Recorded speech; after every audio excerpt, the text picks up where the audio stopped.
Hey guys, how you doing? There's more news on the Yellowstone volcano.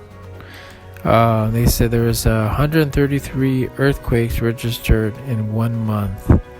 And there's fears of eruption. So 133 earthquakes just within 28 days was a concern on that. Anywhere from the largest from the 3.5 and so on there.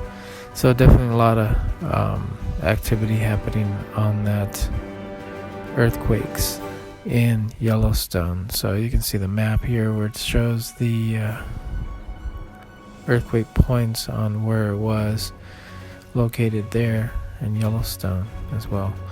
Also, at one time in history, there was I believe a 7 point something huge earthquake that hit Yellowstone, which caused there's still some roads and damages on there. You can actually see that. You can see on the map here all the different magnitude of earthquakes happening there. So definitely a lot of activity happening there for sure. So keep you posted regarding this.